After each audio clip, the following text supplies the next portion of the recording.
All right, so let's go ahead and get started. I want to be mindful of everyone's time. Again, this will be recorded so folks can go back and see and get the information at a later time. We have two main agenda items for discussion this evening. I know that we've all been reading articles about and hearing about the Gary Sanitary District's trash rate increase. And so Mr. Bakari, who's the executive director of the Gary Sanitary District and also a first district resident, will be presenting on that and hopefully discussing some of the options because we're certainly trying to push and work on him to make that increase not be so high. I understand there are some things we have to do in order to continue to provide the services that residents and all of us should expect to receive. We're also glad to have a good conversation this evening about bike and pedestrian pathways, and Ms. Backus, who is also a first district resident, but working with our redevelopment department with the city, will be presenting on that. And following her, Ms. Peggy Blackwell will be discussing some of her efforts around making sure that we have the proper mapping and resources online and in paper form at some point, so that visitors and residents will be able to know what our pathways are and our trails are. So let's start with Deb to talk about the bike and pedestrian pathways. And the survey, I think, is one of the more immediate concerns. But Deb has a presentation for us. All right, thanks so much, William. I really appreciate the opportunity to spend some time with my neighbors via Zoom and share with them the great opportunity we have ahead of us with regard to the Bike and Pedestrian Master Plan. This is a grant that we received from the Indiana State Department of Health, the Nutrition and Physical Activity Division of that Department of Health. And the City of Gary Redevelopment Commission has provided the 50% match that goes along with that. What the overarching goal is for this citywide bike and pedestrian master plan is to improve and increase mobility options and provide safer access to a much wider range of transportation alternatives than many have access to at the moment. More specifically, we're taking a very holistic approach, not just thinking about biking and walking as a recreation, or not just thinking about the trails we have or the trails we might put in place, but thinking broadly about recreation and active transportation as a whole. By active transportation, we're speaking about largely non-motorized, so biking and walking and hiking, rolling if you need to use a mobility device like a wheelchair, scootering, those types of options. We want to also connect our citizens to transit options in a better way. There's a transit term called the first mile, last mile, which is all about how do you get to your bus station? How do you get to the train station? And seeing if we can't provide greater pathways, safer access via biking and walking, better sidewalks and such, so people could actually walk to their bus stop and use transit more frequently than they do at the moment.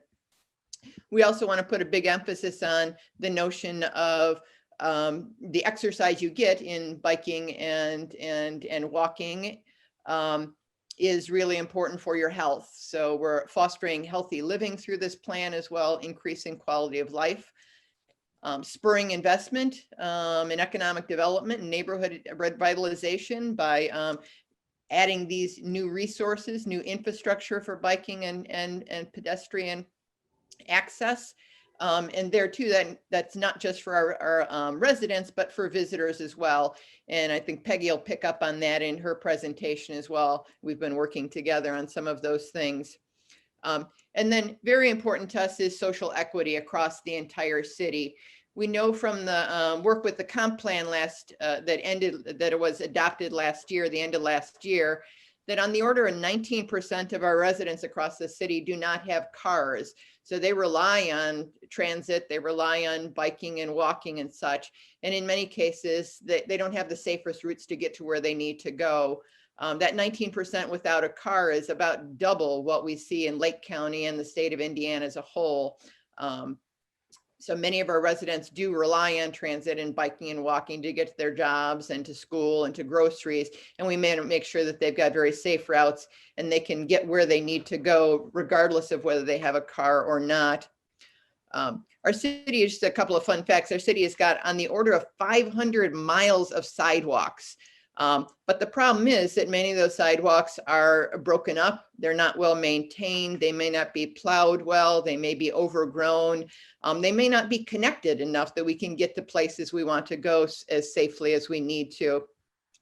The city does have on the order of 13 miles of trails, but they're in many cases, they're not connected to one another. And they're certainly not distributed very evenly across all of our districts. The first district is really quite blessed in terms of the trails that we've got. We've got the Marquette Trail, we've got the Chanute Trail, we've got the bike lanes around Marquette Park, we've got what's going on in Lake Street, the cycle track that'll eventually go up to Lake Street Beach. And then I think Peggy will talk about a group of us got together, groups of volunteers got together to work with NERC and put together a draft plan with regard to where we'd envision seeing shared bike lanes, additional bike lanes, where all the pathways are we've got at the moment, and how we can enhance on that. So a critical element of developing this master plan really is having a very robust public engagement process. We do want to be sure that we're hearing the voices of all citizens across the city from all districts, no matter what age, no matter what your ability is or disability, no matter your income, no matter your neighborhood. So we'll be asking for your help in that regard to tell us about what you think the needs are for yourself as citizens of the first district, for visitors that you know, for family and friends who come to visit and would like to have a better experience with the pedestrian and bicycle infrastructure. The process basically is that we start the process by gathering input from citizens across the city, from visitors and others. We then look at all of our existing conditions together between finding out where we've got problems, where we've got obstacles, where we have things, where we don't have things, where we're connected and where we're not. That'll help us put together kind of a draft plan of a framework of infrastructure that may be useful to put together based on the information we get from the public. We'll also be looking at policy and program recommendations if we want to really hone in on healthy activities. We'll want to make sure that we're putting programs in place to encourage biking and walking and make sure we've got safe places for doing so. The plan will result in then a prioritized list of projects that we'll put together over time, funding sources, potential funding sources that'll help us pay for those projects, those prioritized projects. With the notion that we really want to put together an achievable, actionable pathway for moving forward and implementing. We don't want this just to sit on a shelf. What we hope the overall result is then is improving non-motorized mobility for visitors and Gary residents.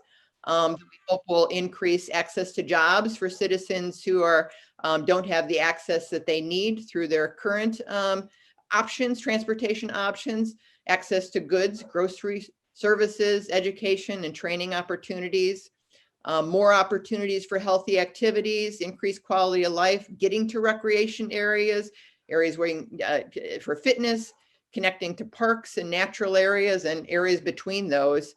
And as we said before, fostering economic development and revitalization. So I wanted to speak to you then about the notion of helping us and providing your ideas so we can hear all of your voices across the district. And please do talk to your neighbors as well. And if you've got friends and colleagues across the city, in other districts, in other neighborhoods, let them know that we're seeking their advice as well. And similarly with visitors who come to visit you, or those of you who run Airbnbs, to get the word out that we really are interested in everyone's input. To gather that input, we've put together a couple of resources. We've got a project website that is at www.reinvestingary.org. That's all one word, reinvestingary.org. If you go to any one of our web pages within in reinvestingary.org, you'll find a big button that helps you move forward in taking our online survey. We put a lot of energy and effort into putting together a survey that I think will be easy for you to navigate, that'll bring a lot of information to the table in terms of what you can convey through that survey. And it'll be fun, I think, for you to walk through it. It allows you basically to start the process by identifying obstacles and prioritizing them so we can get a sense for what's keeping you from biking and walking around or rolling that you would like us to look into fixing. That survey allows you to give us a sense for who you are. Do you have a car? Do you own a bike at this point in time? Revisiting kind of barriers types of things, and then kind of visioning, telling us what you'd really like the city to do for you. And then we've got a really nice interactive map where you can hone in on your actual neighborhood and let us know that what you'd really like to be able to do is kind of go from your home, and you can identify roughly where that is, and then put where your destinations might be, that you want to be able to walk to the downtown area in Miller, or you want to be able to get to the Shirley Hines trails, or anything else. And you can tell us then and mark along on that interactive map any kind of barriers you see. And you can comment and say, you know, I'd really like to walk here, but this is stopping me. This is incredibly dangerous. Can you do something about that? And then we'll gather a little bit of information from you about how we can continue to interact with you. Also on the website, we'll be posting general information about events that we may have in the future related to gathering additional information. In particular, by mid-December, we anticipate having our first public meeting. That'll be a Zoom meeting due to COVID, where we'll present basically what we've learned to date through the survey, what we've come to conclusions on with regard to our existing conditions, how the comp plan kind of set the stage for us, that you can look at any point in time to get information. It also allows you to submit information, tell us where there's a problem, take pictures of where there's sidewalks are missing or sidewalks are all cracked up. That'll give us information as well. And you'll also be able to see kind of neighborhood level maps that allow you to see what the comp plan had concluded with regard to what we thought we needed at that point in time, which you can say, no, you got it all wrong, or yes, exactly, and please keep doing more of that. So please watch for an announcement for the public meeting. We think that that'll most likely be on December the 16th from 6 to 8 p.m. That's on a Wednesday evening. We've also got social media. Check out our Facebook. That's facebook.com/reinvestingary, and instagram.com at reinvestingary as well. We're also gathering information. We've got a Citizens Advisory Committee, which is a group of leaders with a wide range of perspectives from recreation to health to housing establishments, and a broad group of leaders who are helping us kind of think through and getting information out to others as well. We'll also be interviewing staff to make sure that we're collecting information and hearing the ideas and what's going on in various departments internally. And then we'll do the same externally with a chosen group of people as well. The overall timeline for this project and development of the plan, and we've put it as a pretty aggressive plan, so we may need to adjust it if our input comes in more slowly than we'd hoped. We started this in about mid-August and put together our outreach plan and put our survey together, had our first Citizens Advisory Committee meeting. Our next public meeting, as we said, will be in mid-December. We'll have another Community Advisory Committee group meeting in December. By February then, we've also got for the of all ages, we're launching a Google Class for school children to teach them about kind of planning process, in particular bike and ped related planning. By February, we hope to have all the input or very much of the input we can get. We'll plan for another public meeting there where we'll bring many of those ideas in the form of a draft plan to you. By March, we'll be thinking about bringing a more finalized plan to you. We'll have a public hearing, and the hope is that by April or May, we'll bring it to the council to adopt the bike plan as part of an amendment to the comp plan. With that overview, I am more than happy to answer any and all questions, and I look forward to feedback we'll get from you and many others you can tell them about with regard to what you'd like to see in our community and across the city.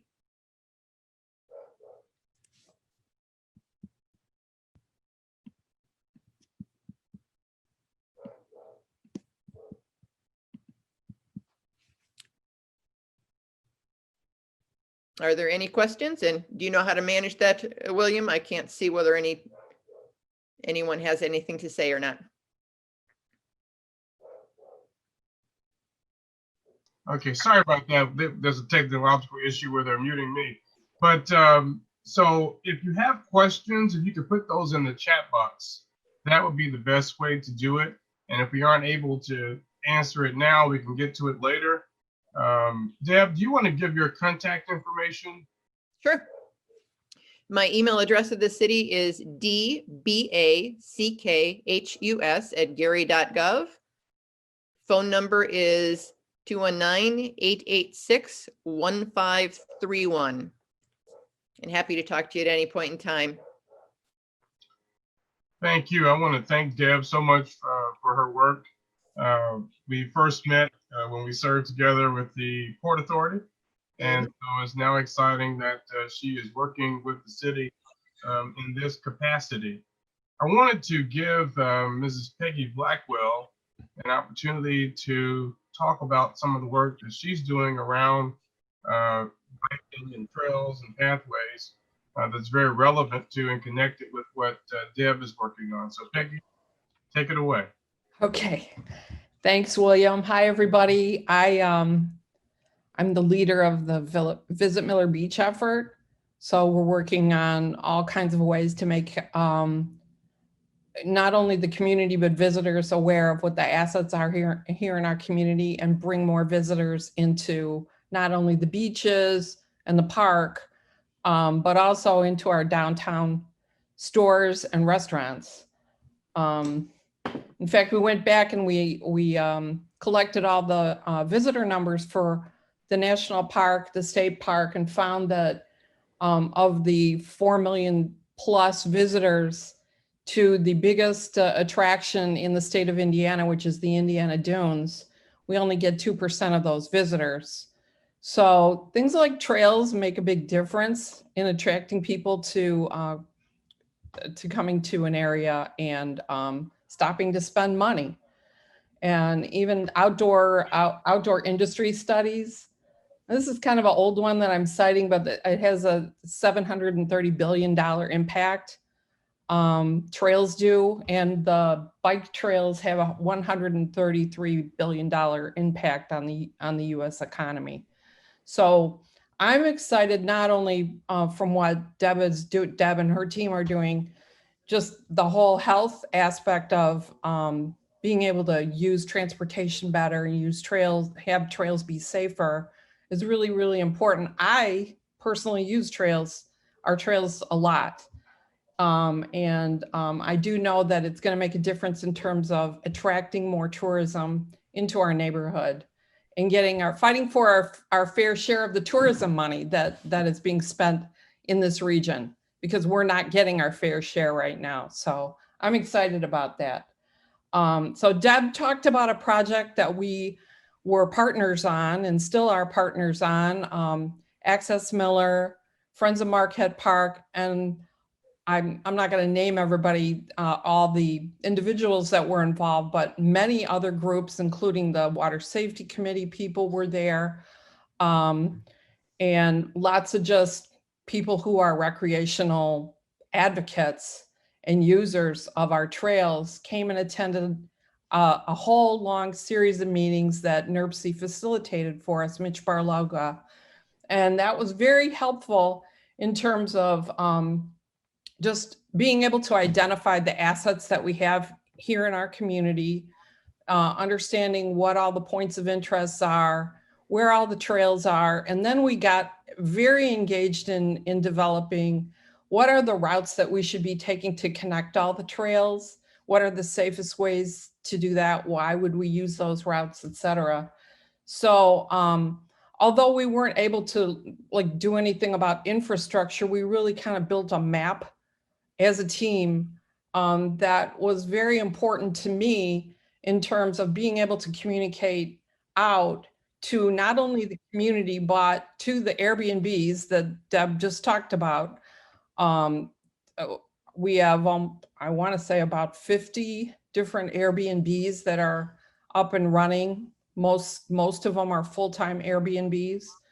And this is a major attraction for their customers who are helping keep our Main Street alive as we try to guide them down into our downtown area and use our stores and restaurants. So what I ended up doing and my team ended up doing was working further with Mitch Barloga to take the information that we had developed as a team, and not from a planning perspective, but just to be able to communicate, okay, what's out there? Because a lot of people aren't even aware maybe that the Chanute Trail is there, or how would I even get on it? And so that's kind of it surprised me because I'm not a real long-term resident here, but I think I know the trails here better than a lot of people do. And so what we did is we've been working to expand the information that we have on our Visit Miller Beach website. And we have created a trails page. Can I share my screen for just a minute? Okay. Let's see. You have to allow it. Oh, let's see, our media team. Let me make sure that they let you do that. Okay. Okay, they did. Oh, I think okay. somebody's screen is showing. How do I, their screen, not mine. That's your screen. So would Yeah, I be able to use my screen? Let's see. it was okay. Or I could send you to the website and you can show. Okay. Letting you do it now. Okay. Let me try again. We need Peggy to be able to show her screen. Or if you want to go to the website, you could share it. Just go to that page. Now. Try again. Okay.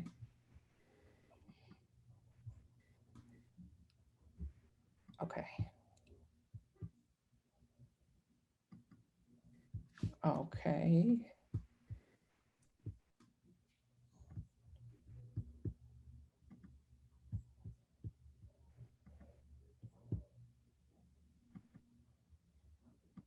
I'm clicking on sharing screen, but it just says it's disabled.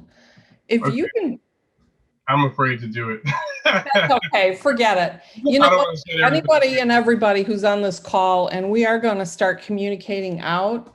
We haven't done it yet, but if you go to the Visit Miller Beach website and then you click on the trails page, what we've done is we've described our trail system and we've named each, we've written up some information on each individual trail that we have in the neighborhood: the Bayless Dune, the Chanute Trail, the Lake Street Cycle Track, the Marquette Greenway, the Marquette Park Loop, the Nelson Algren Simone de Beauvoir Trail, the Paul H. Douglas Trail, the ADA Loop at the Paul H. Douglas Center. And then we gave information also about West Beach. And then we have, as you scroll down on that page, what you'll see at the bottom is a picture of a map. And when you click on it, it'll open up and you can zoom in. And so even on your, pardon me? Try it again now. Okay. They told me it's been enabled, so you should be able to. Oh. Share.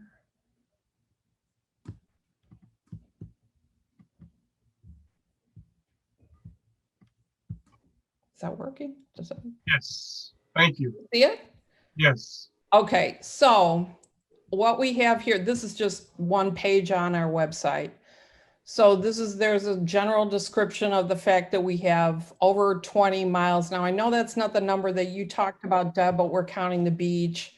We're counting the Paul Douglas stuff, the Market Greenway, et cetera. It'll total out more than that when you look at that like little trail map that I think can't tell. Can you see me going like that? Okay. Yep. You'll be able to see that it adds up to a bigger number, and I'll explain that a little bit more. So we've got trail highlights. So here's descriptions of all of these. And where you see the blue text, that's a web link. So that one would send you to the South Shore train station. This one would send you to information on the Market Greenway. This one would send you to the Market Park information, and so forth. So all of these are linked to the official resource pages for those trails, if there is one. The Bayless Dune, that'll send you to the Shirley Hines information. Then if you click on the map, this map is an official NERC map. And it has a different legend than the Greenways and Blueways ginormous regional map, because this map is showing what we have right now. So I'm not going to go into a lot of detail, but basically what you can see on here is the brown lines are like walking trails. The yellow lines are already existing bike lanes. Then the red lines are preferred bicycle routes. So these are like the safe routes between the various trails. And then we also have connected the parks in Glen Ryan and Etna, so that we have the entire Etna and Miller Beach neighborhood all interconnected on this map. So as time goes by, when there are enhancements, then we'll update the information. But right now we're just sharing, what's there now. And this is going to get communicated out to our Airbnbs because their guests use the trails a lot. And then we also have a brochure that we'll be doing, the trifold, that you'll be able to open up and see a map and then have a link to the website as well. So I'm just here to tell you that we've developed this information, and we're excited about it because we think it's really important to tourism in the area, and it's really important to the residents too, just to be able to locate where everything is and know what type of trail it is. So if it's paved, it shows it's paved. If it's, it describes the trail surface, so you know what you can do if you bring family or you want to go for a bike ride. So that's pretty much what I had to talk about today. I don't know if anybody has any questions. I'm always reachable on email or my cell phone, which is 219-939-0414. Or if anybody has any suggestions, we're always open for feedback. But I appreciate the opportunity to let everybody know. Thank you. Thank you. And I would just add that if people go to the website, I always say visit millerbeach.com. This is visit millerbeachdairy.com. Okay, we're just testing. We're just testing right now. We were told by it's all if you type in visit Miller Beach, it goes to this. Okay. So Data Mine and also Eric Reeves at the city had been talking a lot about being searchable and findable, and felt that the city name might be a good thing to test. So we're, visit millerbeach.com works. Perfect. Yeah. So we have other things as well that are routing into this, like Indiana Dunes Gary, Indiana National Park Gary. So. Well, thank you, Peggy and Deb. Thank you. To encourage everyone to go to visitmillerbeach.com, share it, see what information is there. You Right. can also contact Peggy and the Visit Miller Beach team by going on that website. I'm pretty sure Yes. contact Yeah. portal. I wanted to recognize my colleague, Councilman at Large Ron Brewer, who has joined us this evening. He has First District roots and very active in the Edna community. So happy to have him with us, as well as the 8th Precinct Committeeman, Mr. Russell Condon, who is on. I believe I also saw Ms. Muhammad, who's also a committee person. And I know that Mr. Miles Tolliver, I think it's the 22nd Precinct, who is also with us. I want to make sure I acknowledge them as elected officials. At this time, we're going to get to the hot topic that I know is very controversial, but it's important that we have this discussion. Mr. Dan Vicari, First District resident, Executive Director of Gary Sanitary District, is going to give an overview of where we are in terms of trash pickup, how we got to where we are. Mr. Jewel Harris, esteemed attorney for the Sanitary District, is also going to probably talk a little bit about the situation that we found ourselves in and kind of what we're looking at in terms of options. So we'll start with you, Dan. Thank you. Thank you for having me tonight. And I think it's important to discuss, Chairman, a little bit of the history of how we got to where we are today, if that's okay. It's really not about a snapshot of what happened today. It's the history of how we got here. I think it was probably in 2009 or so, the city of Gary had chosen to privatize the pickup of trash at your curbside. And in doing so, utilized a contracting mechanism through the Gary Sanitary District,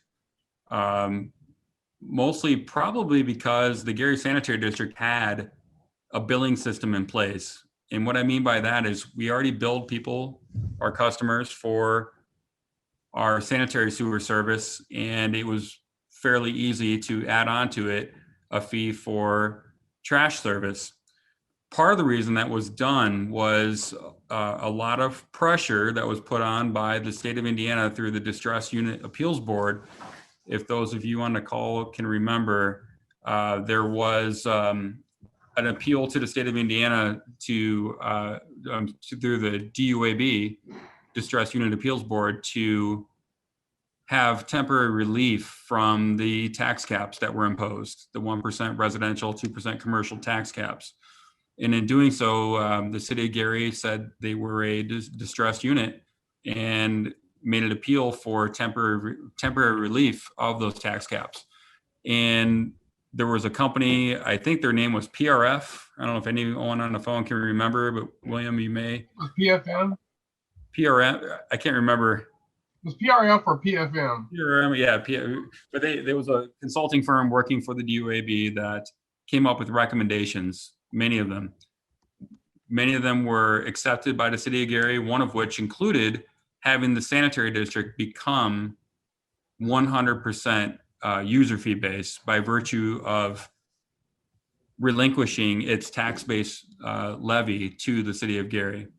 So the city of Gary became the Gary Sanitary District became 100% user fee based, meaning we have no tax levy. We only receive revenue from which we send bills out to customers for service. At about the same time is when the city of Gary privatized the trash collection service.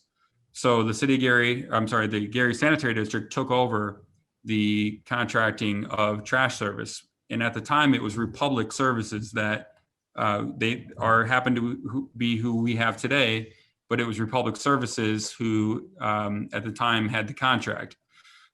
Flash forward to 2012, we at the Sanitary District had issued a RFP for trash collection services. And we received two bids, one from Waste Management and another from Republic Services. For those of you that aren't too familiar with the trash industry, there are basically two companies in the entire country that process from soup to nuts. They'll collect at the curbside and take it all the way to the landfill, and it's Waste Management and Republic Services. Being close to an inner city like Chicago, we are familiar with, hey, there's Lakeshore Recycling Systems, there's Flood Brothers, there's all these other little companies, but they really are curbside companies who ultimately take the trash to a transfer station owned by Republic or Waste Management. So when we went out to bid in 2012, we received 2 bids, one from Republic, one from Waste Management. We deemed Waste Management at the time the lowest responsive bidder. They had the best price, best offer, and we had them for roughly 15 months before both parties agreed to part ways. We both had our reasons. We needed to terminate the agreement, and for a brief moment, we had Republic Services pick up where they left off. Along with all that was going on, we had a trash ordinance that was presented to City Council in 2012 that became effective in 2013 that provided for a 5-year with a 3% escalation per year rate.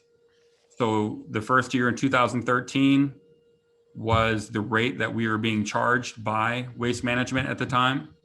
And then in 2014, again, the City Council approved a rate that escalated that rate by 3% to match what we were being charged contractually by Waste Management.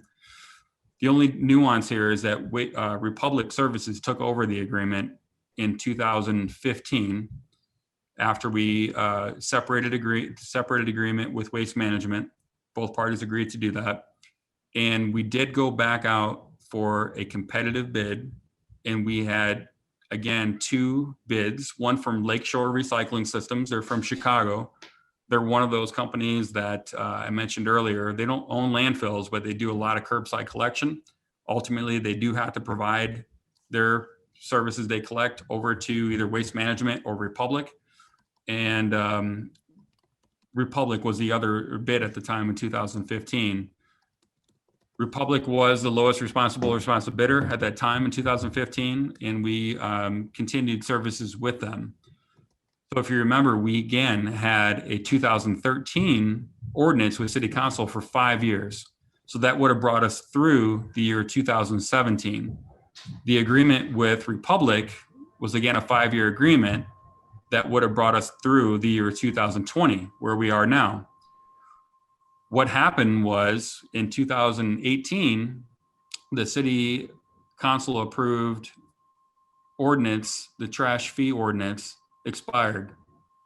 So here we are in 2020 with a 3% per year escalator that happened in 2018, 2019, and 2020. So that's 9% more than what we are currently charging our customers in 2017.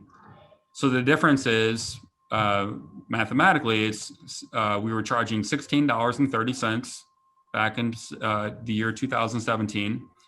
And here in the year 2020, we're being charged $17.80. So it's a difference of $1.50 per household per month. We have 22,000 households in Gary that are in our customer database, of which we are being charged by Republic.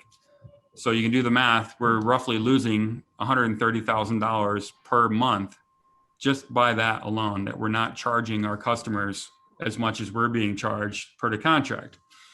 So what we have before the City Council is a rate of $28.25. It's high. It's absurd. I know it's high. But what it's doing, it's presenting to City Council a rate that will not only cover for the 3 years of not having escalators, it also covers for the fact that we do only collect 88%. That's our collection rate here in Gary, is 88%. So there's a 12% loss no matter what. And we also are charging for city services. So city services are things like collecting the trash at all the city parks, the beaches, City Hall and all city facilities. We also have the free citizen drop, and that's kind of a play on words, right? It's not free. The Republic provides that free of charge to citizens, but they do charge us under this contract at the sanitary district for that service. So anytime people are cleaning out their garage or whatever they're doing, and they bring it to Republic at their transfer station, that weight of that material is charged back to this contract. And we're also charged for general services. That's the big one. Just this month alone, I just received today the bill for October services. There's 1,000 tons of material that was brought to the transfer station by general services at $46 a ton, which is a contractual rate, which is an industry acceptable rate for our general material you bring into a transfer station. So that's $46,000 right there just this month that we have to pay at the sanitary district, and there's no revenue to pay for that. So again, remember what I said. I know I've been kind of all over the place with this. It's a tough one to sort of present in a quick meeting here, but we are 100% user fee based, which means I can only accept revenue from which customers I bill for service. So that's all of us citizens. That's it. I don't charge the city of Gary. I don't charge parks. I don't charge general services or anybody else. It only comes from user fees. So that means that all of us citizens are working towards subsidizing that, and it doesn't work. And ESPN Plus. Now,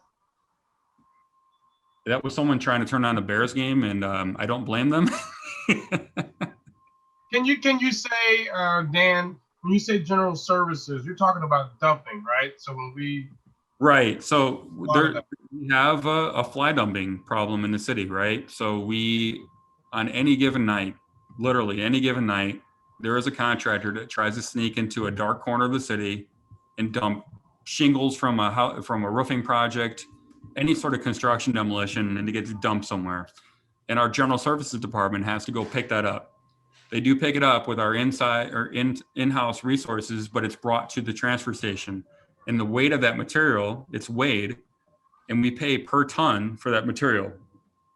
And what I was saying is that last month, we had 1,000 tons, almost to the T, 1,000 tons delivered to the transfer station at $46 a ton. So that's $46,000 just in 1 month. So you multiply that by 12 months and you see the picture. On top of that, you had the citizen drop program where citizens can drop waste off at the transfer stations at Lake Station or East Chicago at Republic Services facilities. And you also have all the city-owned facilities. That's Genesis Center, that's Hudson Campbell, that's the police public safety building, it's all the fire stations. I can go on, right? And that's all added, and it adds up to about $650,000 a year. That $650,000 a year comes right off the bottom line. Again, we're user fee based. We don't receive city tax revenue. So when we're getting charged right off the bottom, 650 grand a year, when we're charging customers $16.30 a month, $16.30 a month, it's not $16.30 a month. We're taking a loss. Those losses have accumulated to the point where what you see before you, Councilman, is $28.25 a month is what it actually costs the sanitary district. And that's if we have this approved rate ordinance where we can start collecting fees in January. If not, the costs keep going up over and over every month. There's $130,000 lost every month that we don't take action on this. So that's, I believe, my presentation for the night. And I don't mean this as a scare tactic. Again, I'm one that lives in the district. I live in the city. This is something I have to pay and something I have to, talk to people about the fact that we raised this rate. But whatever the council ends up doing, the minimum thing I want to do here is make people recognize that the sanitary district can't continue to subsidize this trash program. This is the third year in a row that the State Board of Accounts in our audit has found this as an exception and a finding in our audit where we're not bringing in enough revenue to cover the cost of the contract. So the cost of the Republic contract this last year was $5.7 million, and we brought in 3.8. So there's a 1 point, sorry, I might have screwed up that math. There's a $1.7 million shortage between what we bring in and what we're being charged. And that's the impetus of the whole call tonight. Well, thank you so much, Dan, for providing all of that history and context. What I want to let everybody know is if you have a question, and sorry for those who are viewing on Facebook, I'll try to see what questions are available on Facebook. The chat box, I want the media team to make sure that the chat box is enabled because I've been told that it's disabled. So let's make sure that's enabled. And as the media team is doing that, I would like for Attorney Jewel Harris to speak to the legal ramifications and the federal government ramifications as it relates to this trash rate increase. Attorney Harris, you may need to be unmuted. Jewel Harris. Yeah, I know that I had to be unmuted, so someone may need to do that for him.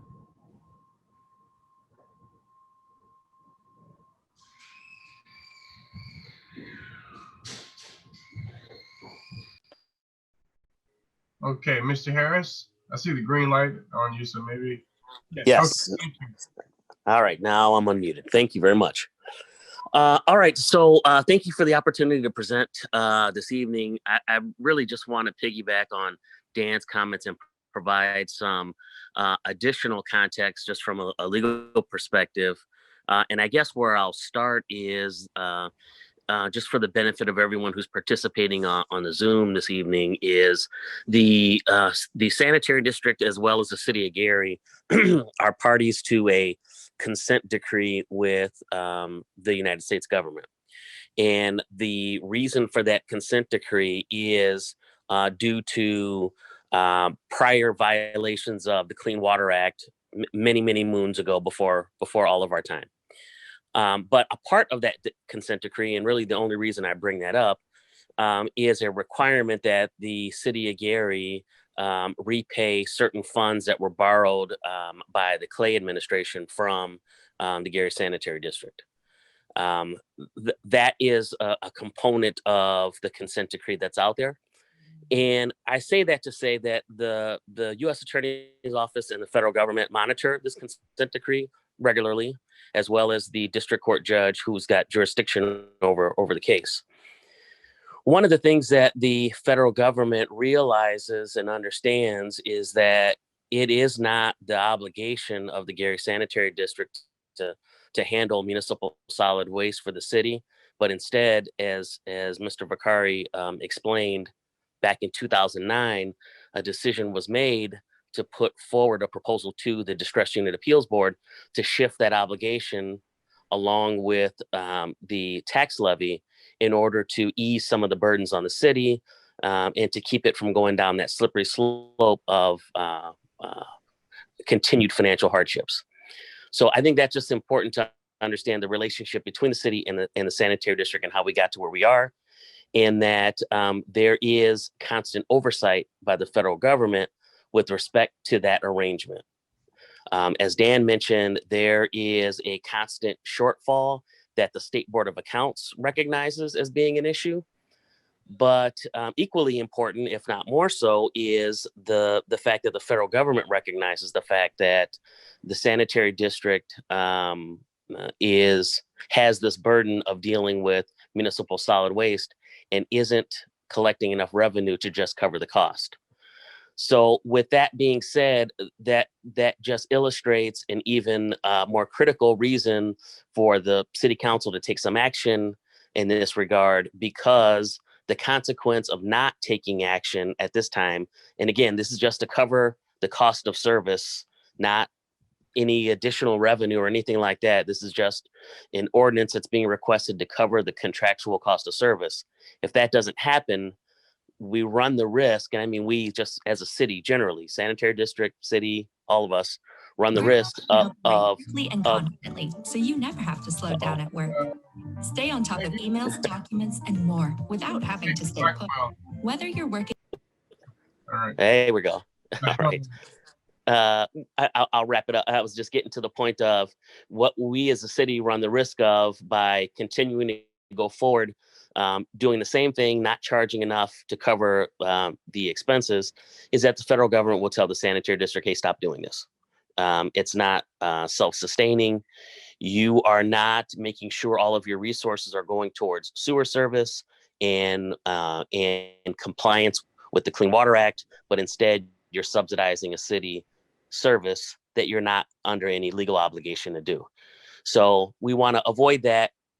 We think the arrangement as it currently is in the city's best interest. So the hope is that we can continue to do that, but that will become an impossibility if we don't get the rate at the level that it needs to be in order to just cover the expense. And Attorney Harris, could you speak to, Yes. If the federal government, when the news story comes out, depending on whatever the council's action is, if the council doesn't pass some kind of rate hike in order to meet the cost of the service, what does that mean in terms of the city? So if there's no action that's taken at all, there's a very high likelihood that representatives from the federal government who are charged with monitoring our consent decree will contact Mr. Vicari or myself or the president of our board, and will indicate that they've got some concerns and will likely invite us to a Zoom conference to discuss these matters in more detail. And basically we'll be called to task as to why we're going forward with providing the service and not ensuring that adequate revenue is collected to cover the expense. I would imagine that would happen in pretty short order. If that conversation doesn't go well, we don't have justification for why that isn't happening, they'll likely include in that consent decree a requirement that we no longer assume that burden anymore. And if that happens, that won't be in the best interest of the citizens. The arrangement we have now financially does work best for the city. Because the alternative would be we would shift the entire burden over to the city generally. The city would then have to either contract it out and find the revenue to pay for it, or purchase its own trucks and develop that whole infrastructure to start that process again, which is extremely costly. So I think what we're basically asking is that obviously tonight we're having a discussion, but ultimately it's for the purpose of getting the council to come to some conclusion to this and make a determination that, hey, we at least need to be charging for the cost of service so we can continue to effectively pick up the citizen solid waste.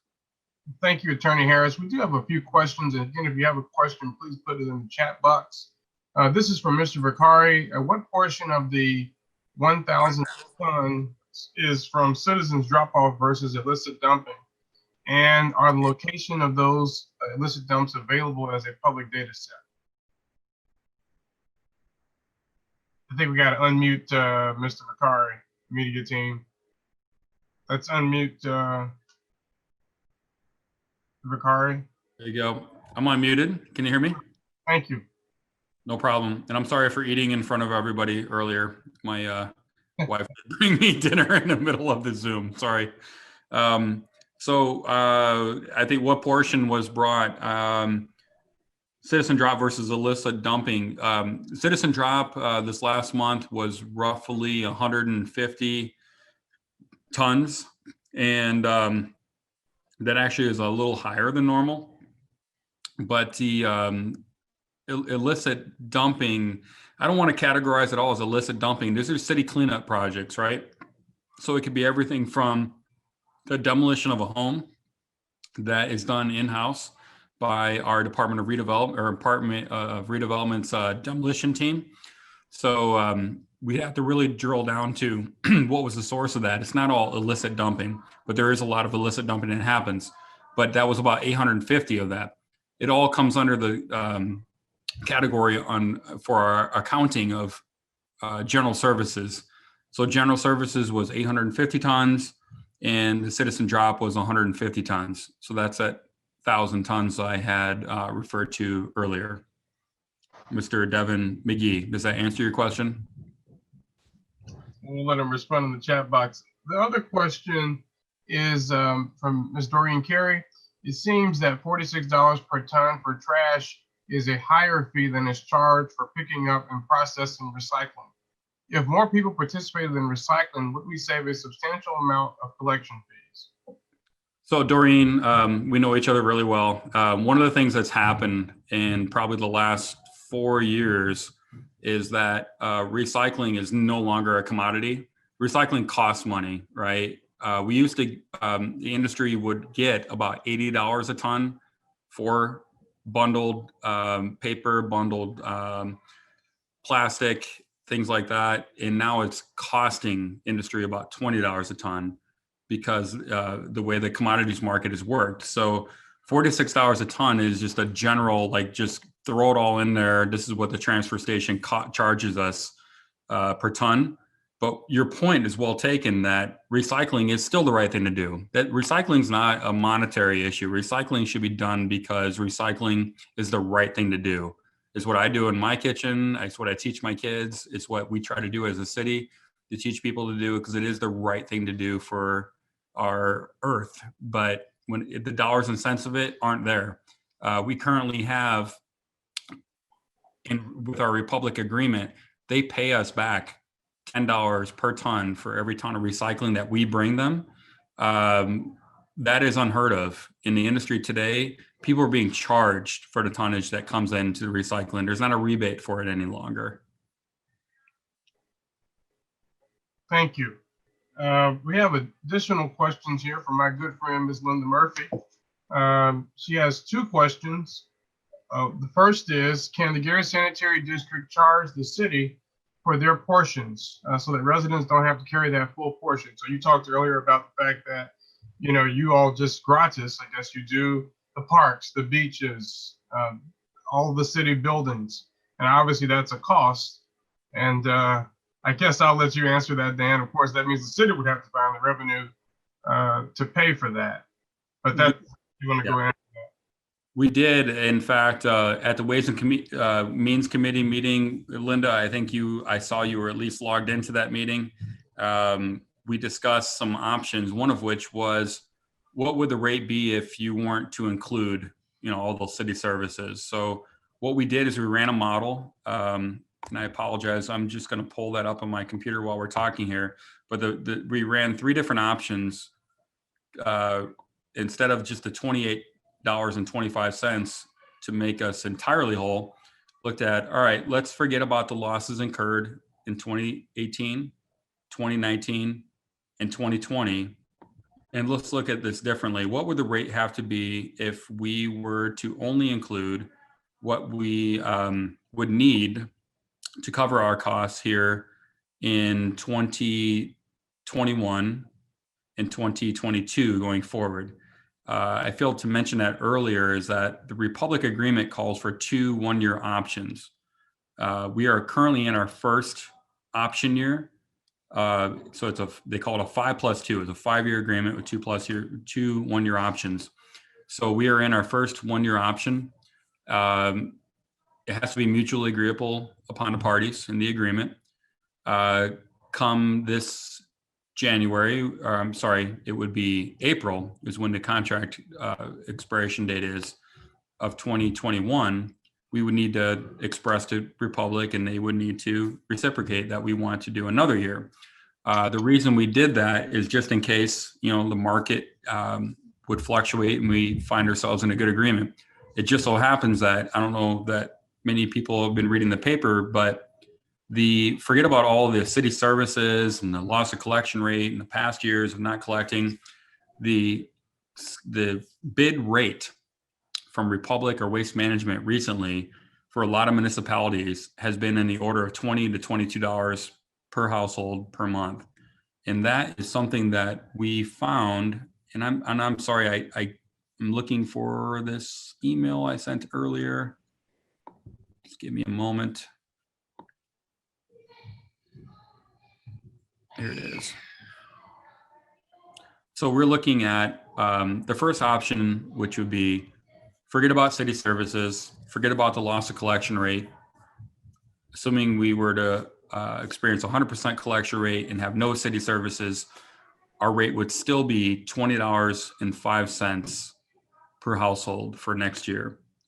The year after, and again, that's just to keep up with the contractual rate that we have with Republic. The next model that we did run was the aforementioned model, plus let's include the fact that we only do collect 88% of all fees when there's a 12% loss. That rate would be $22.75. The third option we ran was including both of the aforementioned. So we're at whatever Republic's charging us, plus the 12% collection rate, 88% collection rate, 12% loss. And we have $650,000 a year in city services. Those are the beach cleanups. Those are the free citizen drop-off, city facility pickup. We have all the parks, public safety, all the fire stations, etc. That rate would be $25.80.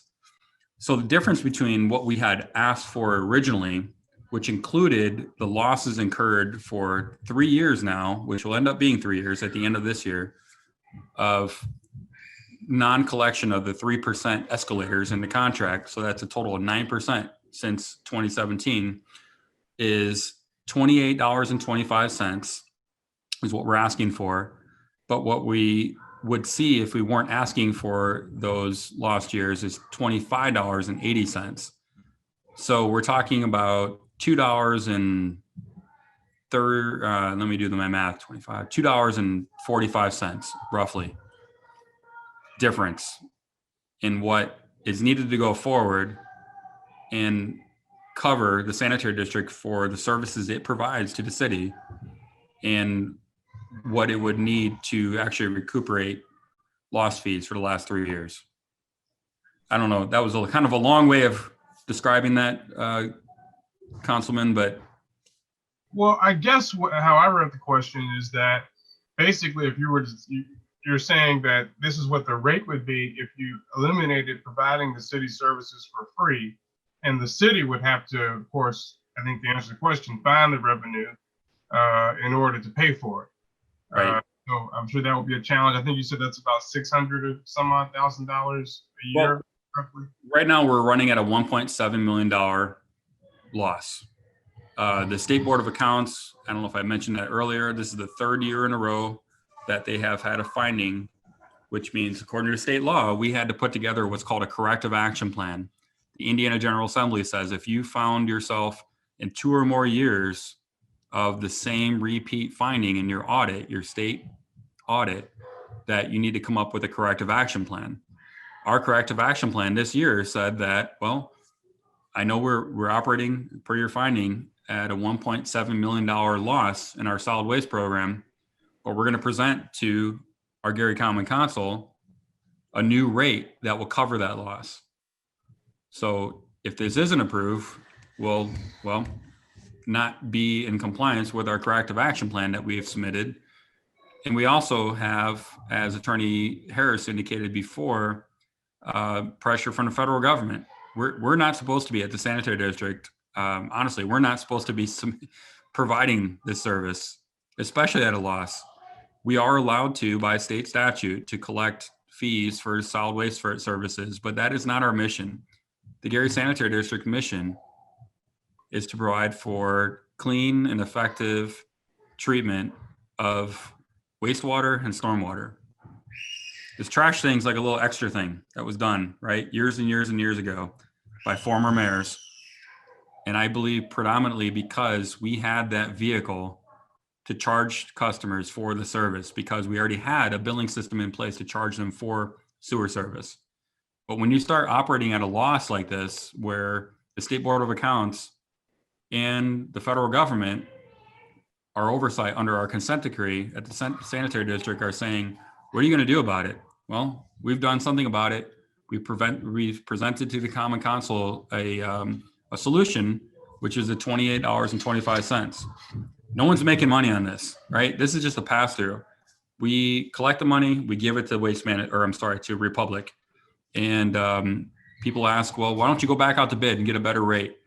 Well, I'm telling you that what we've seen recently in other communities is that we've actually have a pretty good rate, which is why we're hanging on to those option years we talked about earlier.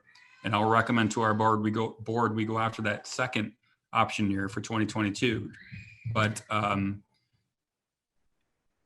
not sure where I was going with that, William. Sorry, Yep. Councilman Godwin, but Yeah. So I think, yes. And the second question is about the fact that there is no special administrator for the Gary Sanitary District. Hasn't been one this year. And the question is, what happens to that salary? Now, I know that doesn't necessarily affect the trash rate, but I guess it's just a general question as a user, even for the sewer services, is what happens to that salary?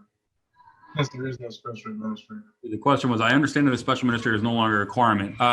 It's not that it's not a requirement. There is a provision for the federal government to appoint a special administrator under our consent decree.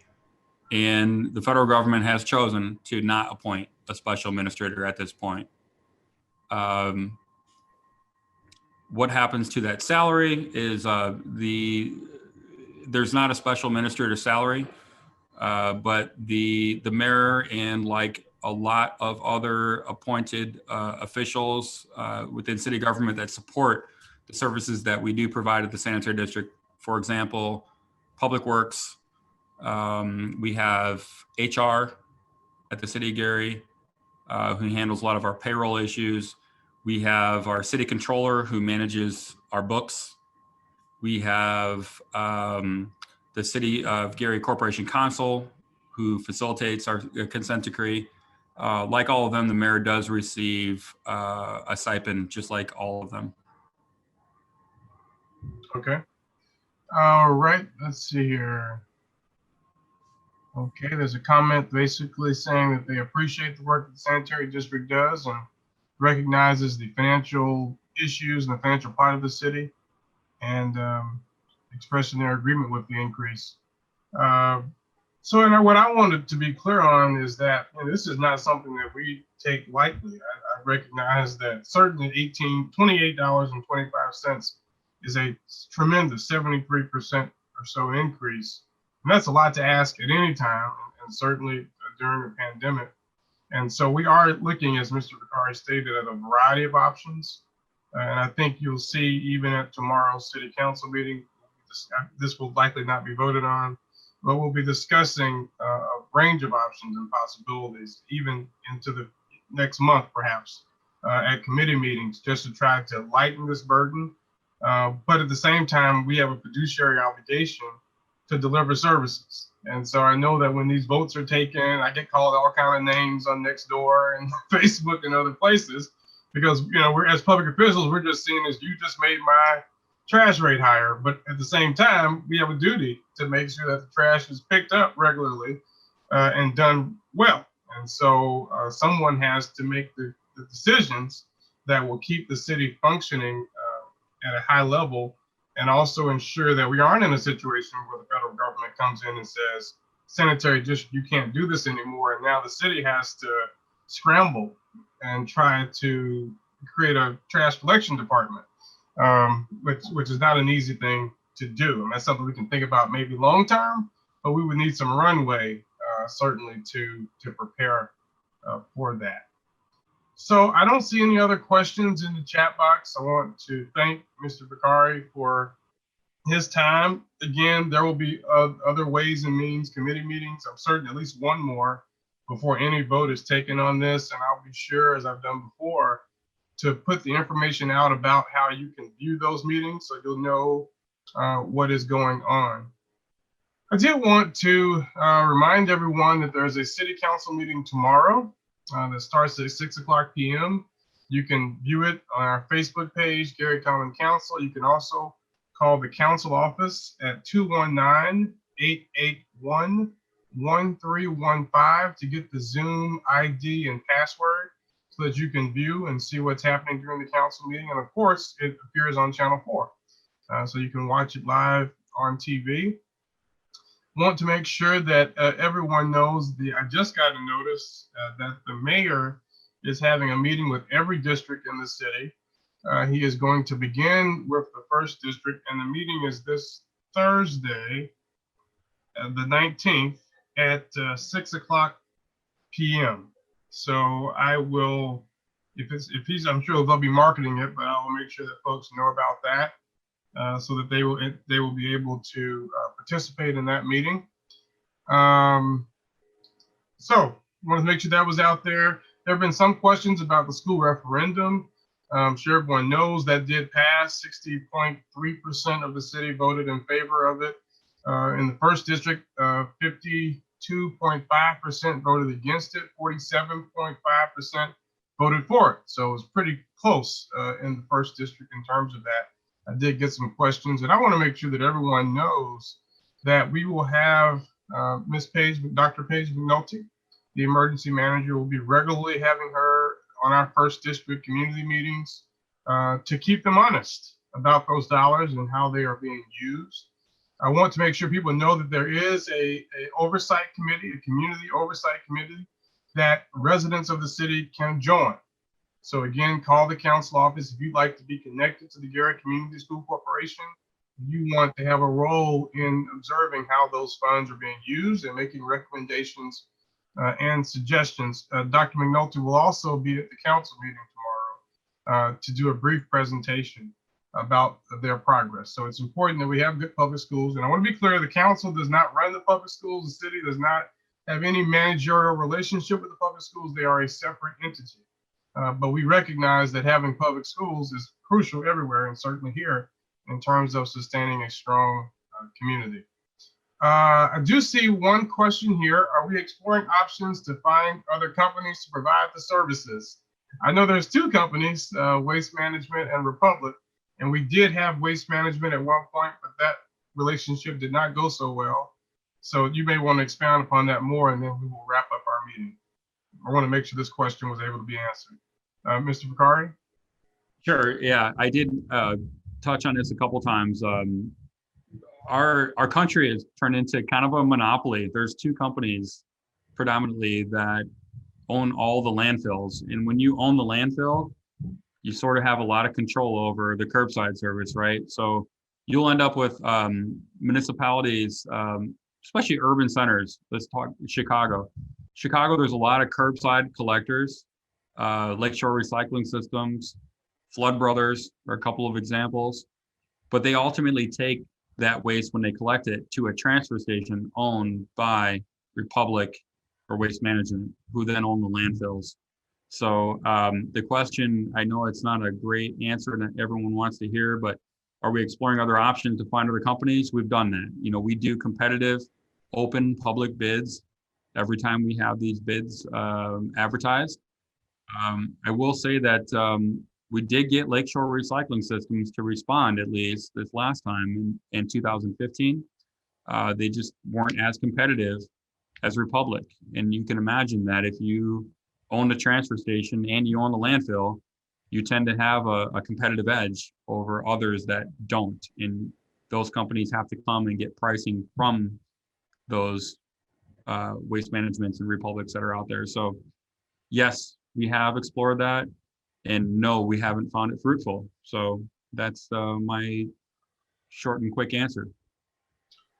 Well, thank you, Mr. Vicari, and thank Peg and Deb as well, Peggy and Deb as well, for presenting on the bike and pedestrian pathways. We're going to probably do another meeting somewhere between Thanksgiving and Christmas to catch up on additional issues that are before us.